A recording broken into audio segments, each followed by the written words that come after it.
All right, so y'all already know we're back, and we're back for, Backstage Brawls reaction to the Taker Last Ride documentary, the finale. Guys, I just want your initial thoughts, generally of, immediately after watching it. What were your guys' initial thoughts? People's Champ, start with you. I mean, this is a guy I've been watching since around the year you were born. So for better half of 24 years, I've been watching The Undertaker. I was introduced to Taker from my older brother by turning off the lights. And because of Taker, I was like scared of the dark, and I held Taker and the purple gloves to a high regard. That's my first iteration of Taker. Obviously his was the gray gloves and all that, but that was my first interaction with Taker. And over the years, he's always, read the room and always adapted to the times that were, in his career. And whether he was a Lord of Darkness or, legit The Exorcist, to say the least, he was probably one of the most iconic characters.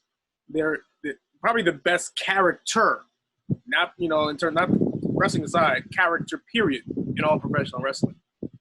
This was something that Vince gave to a young Mark Calloway, and you're gonna be the Undertaker, and he, like Taker has routinely said throughout his 30-year career in WWE, you gotta turn chicken shit into chicken salad. So he basically not only made the best of the gimmick that was given to him, but he exceeded and then some.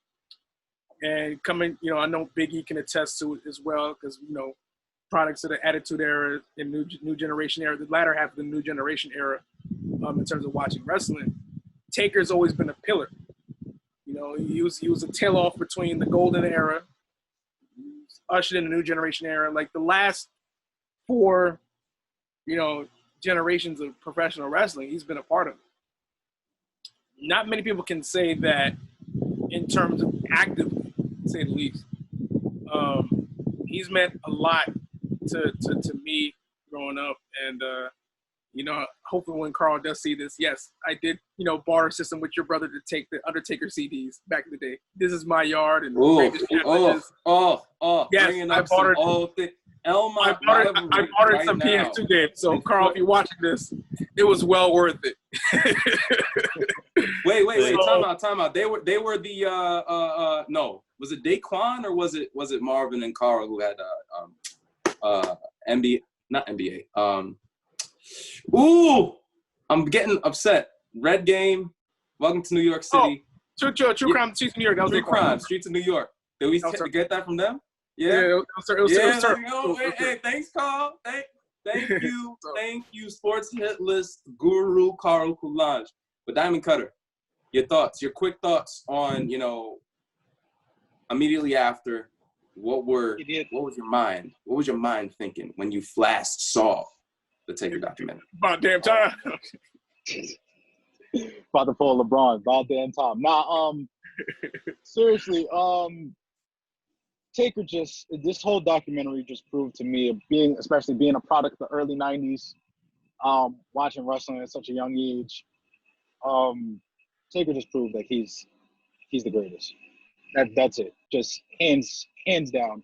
The man has stood the test of time despite personal issues, despite injuries, despite having personal failures that he felt he had in the ring, especially, towards the end of his career. He just proved to me that he's one of those guys that just stood the test of time. He basically ran with this character and reinvented it as much as he could. The American Badass theme, Ministry of Darkness, even him coming back as the original Undertaker, but putting a different spin on it. Even when we saw in the Boneyard match, he basically took elements of each era of Undertaker and Mark Calloway and just threw it all into one. And if that doesn't prove to you that Taker not only can still keep this character fresh and still be himself and still be a locker room leader at the end of the day, then I guess you weren't paying attention. But this, to me, proves that he was really who he says he is. He was the Undertaker. Definitely. Now, for speaking for myself, for Kid Ty and the future GOAT, mid to late '90s babies, we were able to basically be born into the purple glove era Taker, leading into the Attitude Era, and then knowing our earliest memories being American Badass. But just for you two, Kid Ty and for the future GOAT, what did we learn about Taker? What did we learn about his relationships with his peers and how his peers interact with Taker? I need a coin to flip it so that Gene and I know which one to go first. Go ahead, Kid Ty. Go ahead, Kid Ty. We've known for a long time that Undertaker was like he's like the Don. Everybody kind of saw him as like the Godfather. He was the locker room leader. He was the go-to guy. Shout out to Papa Shango. My bad. Yes, he was one of the first people to come in, one of the last people to leave. He'd watch people's matches. He'd critique them after the show. We've had a whole cast of some of the greatest athletes, greatest talents, underutilized to overutilized talents talk about The Undertaker in a manner where it felt like, and I think we all kind of got that as kids, like Taker's presence, he's always been there. Like you said, he's been in 5 different eras of the business. And in all 5 eras, he's commanded the same, if not higher levels of respect as time went on. Even as a rookie, for a guy coming in, doing what he did, I mean, especially during the Hogan politic era and whatnot, this man was given the ball. He was humbled throughout. He really, I honestly, like, in terms of his relationship with other people, like, there are very few people that don't like the guy. The only person I could think of that probably has more people liking him than Undertaker, as a peer, as a wrestler, as a fan, is probably Rey Mysterio, and that's saying something. Like, it's insane, and the fact that he carries himself the way that he does, and we knew about the relationship with Vince. We knew they were close. We knew how close he was with Kane, to the point where they literally act like brothers outside of the business. Like, when you see them talking and interacting, even in the documentary, like, I guess kayfabe really doesn't die with these 2 guys. But my point being, like, there's always, like, even if you don't like the guy, and I know I hate that argument, because it's like, well, you can still have an opinion, this and that. It's like, you can tell there's something special about him. That even if you don't like him from an in-ring standpoint, even if you don't like him from a character standpoint, you can see that he's very much beloved, very much respected, and and whether you like it or not, he has had influence over pretty much any aspect of the business that you see, especially in the modern WWE, and with everybody shouting about on Twitter. I just saw one from, what's his name? Murder Hawk. Just came out and said, I was only there in WWE for a cup of coffee, but if it wasn't for Undertaker, you wouldn't see a guy like me right now. The amount of people he inspired as a talent, he's one of the most influential big men of all time. In an era where we kind of take for granted big men being as athletic as they are, look at Keith Lee's eyes when Taker walks into the Performance Center and just sees, like, the guy that basically, one of the guys that paved the way for him to be accepted as an athletic big man, something that wasn't very common back then. Like, his influence runs deep. It's insane. And future GOAT, did you especially considering the fact you're so enthralled with WWE programming, and you have very, very strong opinions on the wrestlers of today, did you happen to learn anything in regards to Undertaker through this episodic documentary? Hold on, I just got a tie. Will you finish speaking? Oh. No, I'm good. I'm just saying his influence runs deep, and it's incredible that no matter where you look, there's a part of him somewhere. So that's all I have to say. Okay.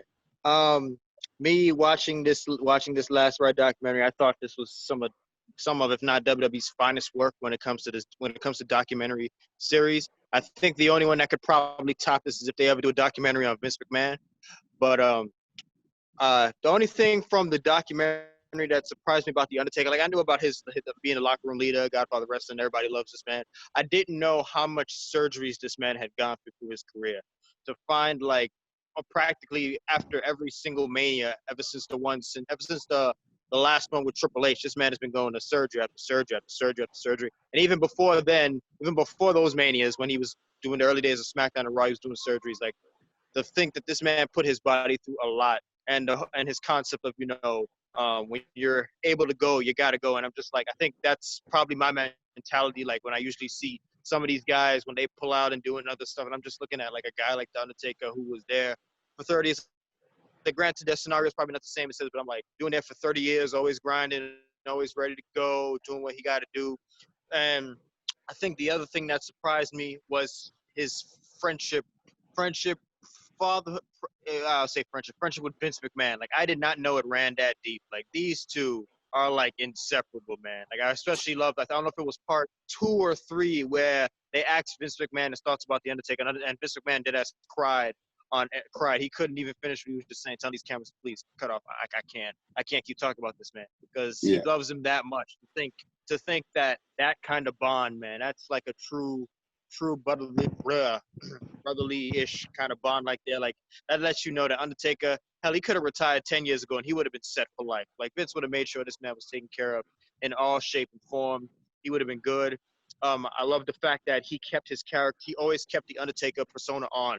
I love that. Like, I know people usually, the common term today is that kayfabe is dead.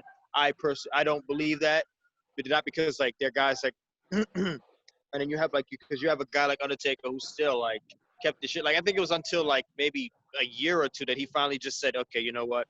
People want to talk to me as The Undertaker. Let me go do straight up interviews. But he just kept that thing going for like a very, very long time, which I respect. I love that he was able to do that. And I'm wishing this man nothing but the best. His wife to me should be his wife of the year, because she went through a lot of stuff with this guy.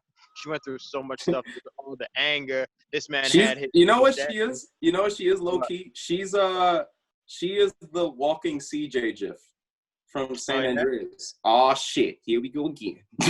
Just every time. I know, man. That had to be her catchphrase every year. Oh shit! Here we go again. Vince is calling him. Here we go. But I think this time, it was good, though. I love this documentary. It was great stuff. Undertaker's my favorite wrestler of all time. I think he's WWE's full-time GOAT. I hold nothing but respect and love for this man, and I wish him nothing but the best.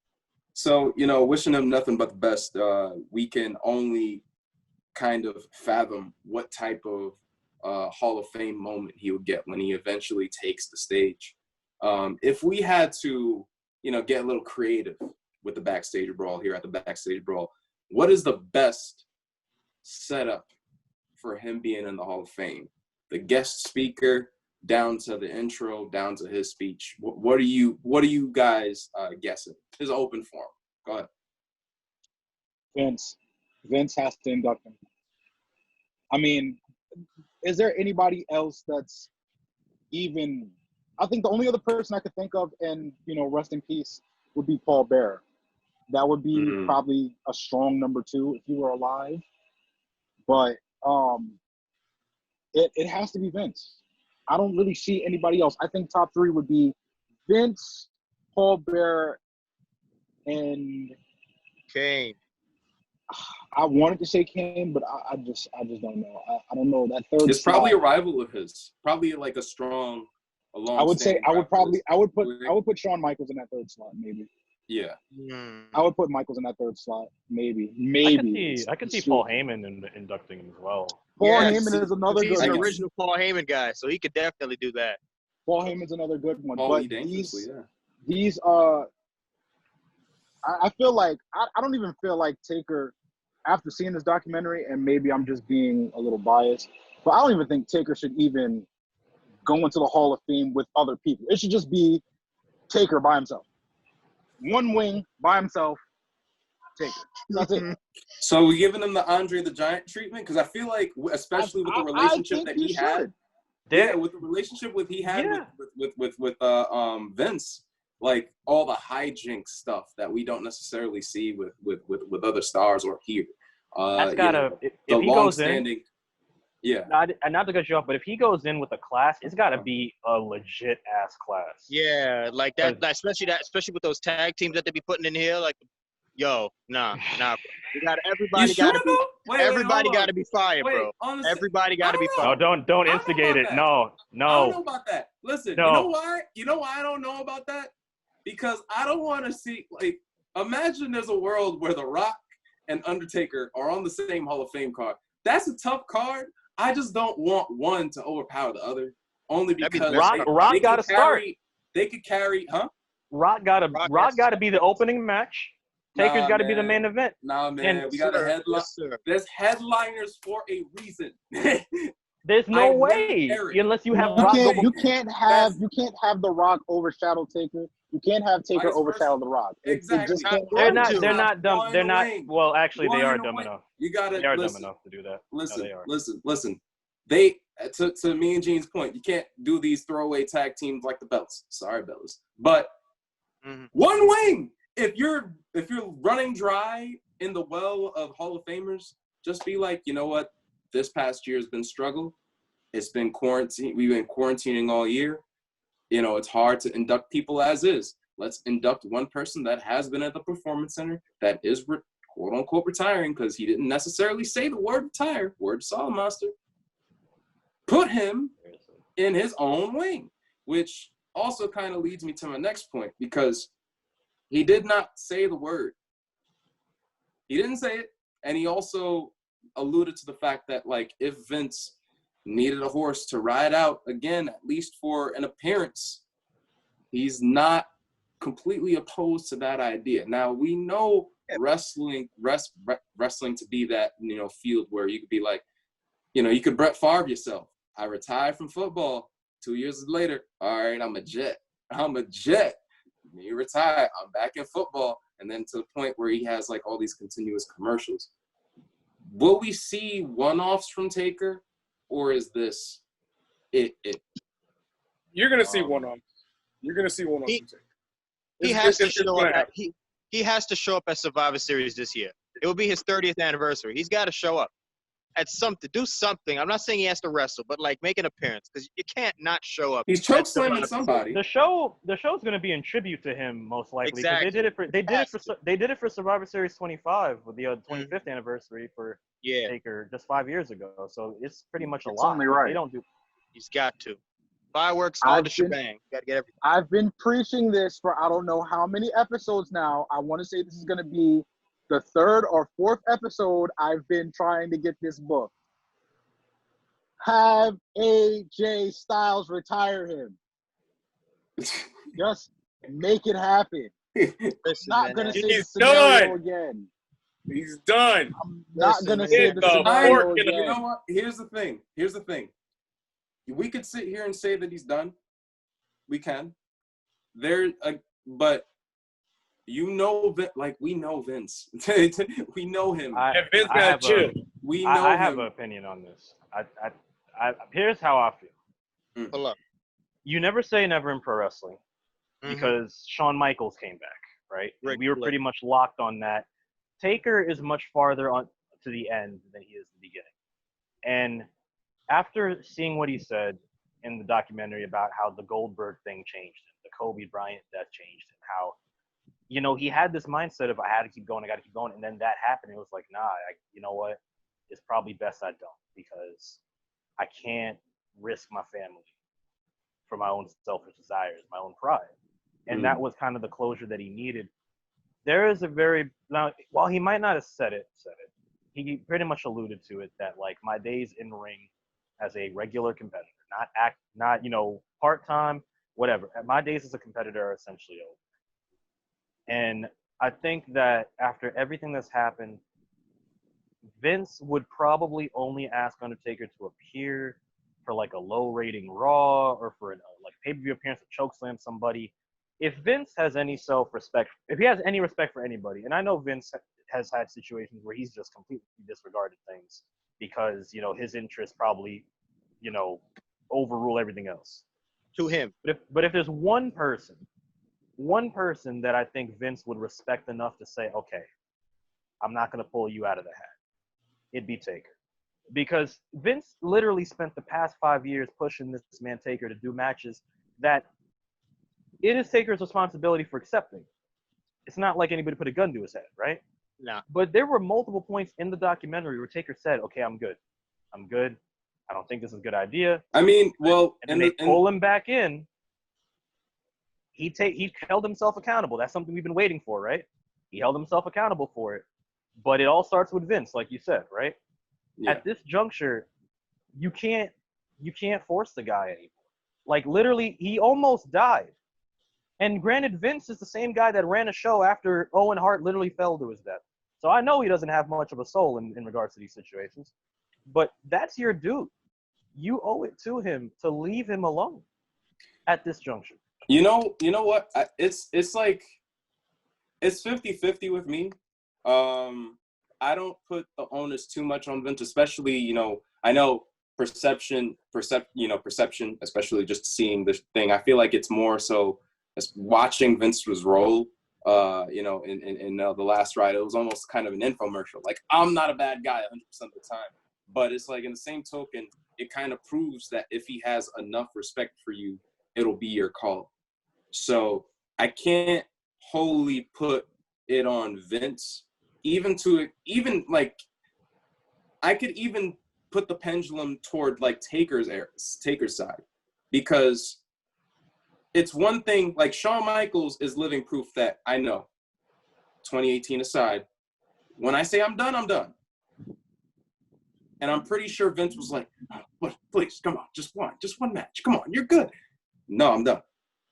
Taker, especially, with his last speech, it's kind of, to your point, it was like,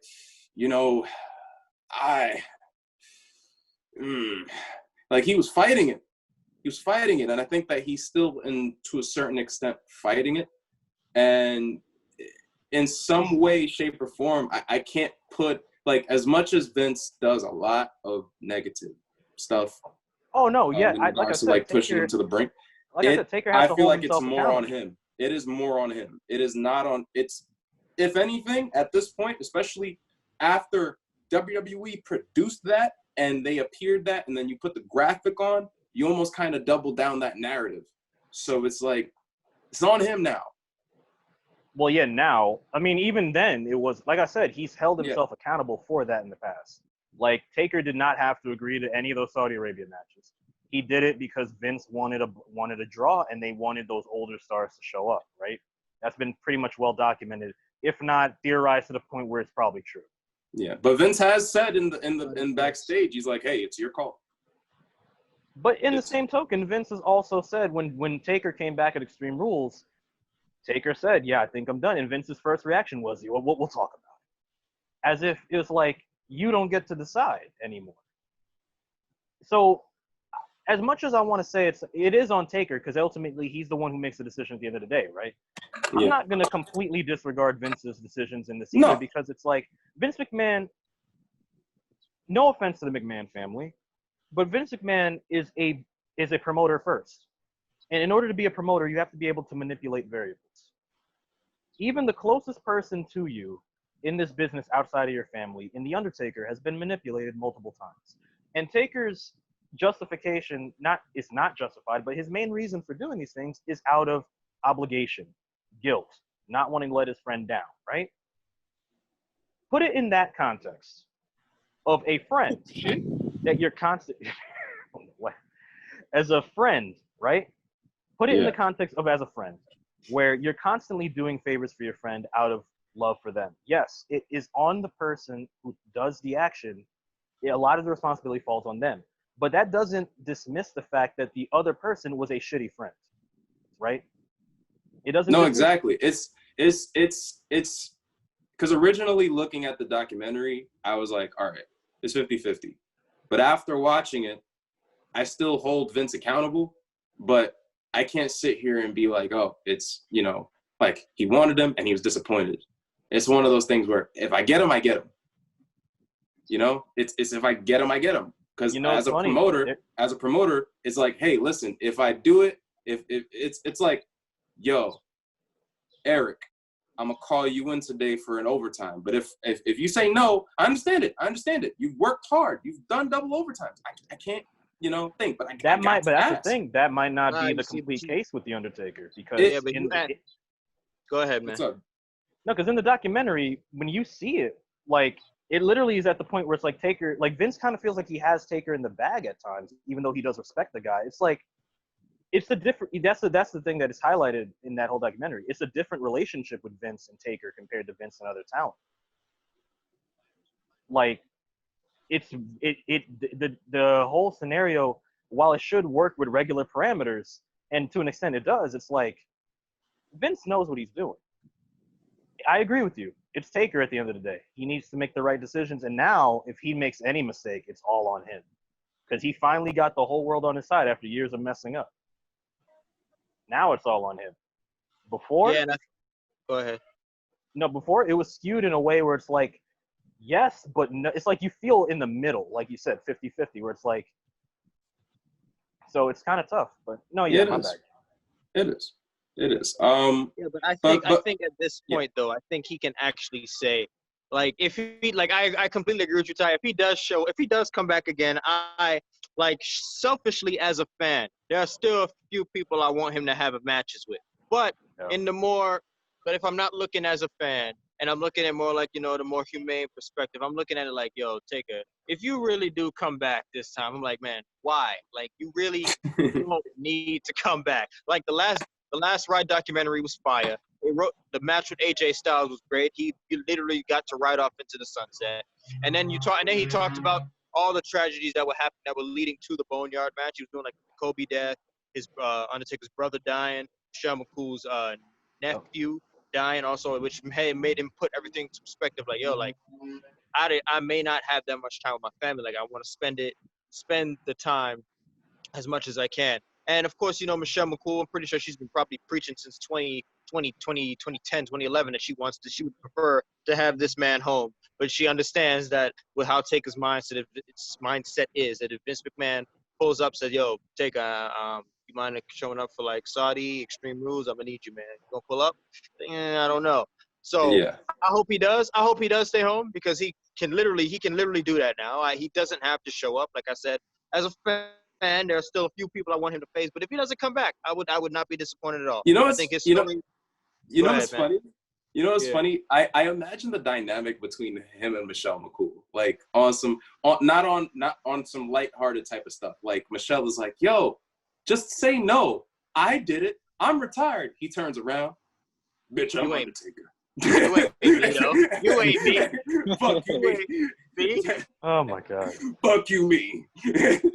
Get back on this goddamn phone, yeah? Boy. Choose the tobacco. I'm in. I've always wondered that dynamic, because Michelle retired. I will say this, done her one-offs, but I've always wondered that dynamic. I will say this though. If he's not going to return as a singles competitor, which I am heavily against, because he has nothing left to prove, he rode up into the sunset. So sorry, tag team partner. I don't want to face AJ again. I would like to, because like, I think they kind of planted some other seeds into Undertaker. I don't think this has been mentioned. When he was at the Performance Center, as I alluded into, the earlier episode, that maybe he can be a teacher, because they gave him a class. And I liked how Matt Bloom was like, here you go, and walked out. Well, Matt Bloom's one of his closest friends. Class. It was like, yeah. And he had all the big men in the room, too. My favorite phrase is baptism by fire. Now, if that wasn't a baptism by fire to teach the guys that are in Full Sail and to give you a different itch to stay close to what you love, I don't know what is. Yes. Because he got a real good kick in helping those big men and those guys. It's scary. So that should be his thinking, if Professor Taker, maybe, because who better to tell you about storytelling? That's scary, dogs. The Undertaker. That's scary. On one, you look right, you have the light heavyweights working with HBK. You look left, you have Taker. You go to promo Scott school. Hall appearance. Huh? And the occasional Scott Hall. Yeah, you got the Attitude Era teaching you. We can, like, honestly, bro. You'd almost know for certain that the class that's going to come out of this Performance Center is going to be elite. It's going to be elite. You already know. You got Shawn Michaels there. You got no Taker pun there. intended. No pun intended. So, Copyright. And that's exactly why we're echoing that sentiment of like Taker doesn't have to come. If he wants the physical rush of being in the ring again, it might not be to the same extent, but as a trainer, just I remember even before this documentary, there was news that Taker came out talking about like that Baron Corbin came out talking about how like Taker helped him in terms of like managing himself, and I've even made mention of it in previous conversation with you guys where I thought like Baron had shades of Taker in him, like an American badass Taker, where Baron Corbin learned from Taker the art of selling like a big man, not falling for everything like every other wrestler. Like as a big man, you have to hold your credibility in the ring. And if you're going to take a move, you could take a move, but you can't just drop for it willy-nilly like everybody else. You have to play your role. And Taker working with the big men in that episode, like these are the type of things that I think Taker might actually change his focus to. Because if he wants the rush in the ring, it's right here. This is an avenue that you can do in a limited capacity. If you feel good that day, if you want to CrossFit till your nose bleed again and come back to the ring and help these guys out, that's something you can do. I don't know how far Florida is from Texas, but regardless, he can do it when he's there. He can do it on occasion. He can just talk to the guys. You could do what Dusty did, do promo classes, because Taker is an underrated promo. Mad people don't give him enough credit for what he's able to do with the stick. These are avenues. He doesn't have to come back. Yeah, definitely. And to your point, I don't think travel matters. I don't think travel matters. He flew from BK to Texas back to Jersey just on a whim. So I don't think travel is going to be a concern. Travel does not matter. I don't think that travel is a concern in the slightest.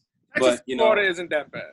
Yeah, honestly, to sum it up, I think I could say this for all of us: it was a fantastic career, regardless. If this is the last time that we do see Taker, it was a phenomenal career. We can sit here and decide whether or not it's the greatest career or the greatest character, but it is something that had left a profound effect on us, and it's a person that, since we've been living, we've seen in the ring every single year in some capacity. So it's going to be, even if we are conditioned to not see him all the time, it's going to be taking some to get used to. That being said, it was a fantastic career.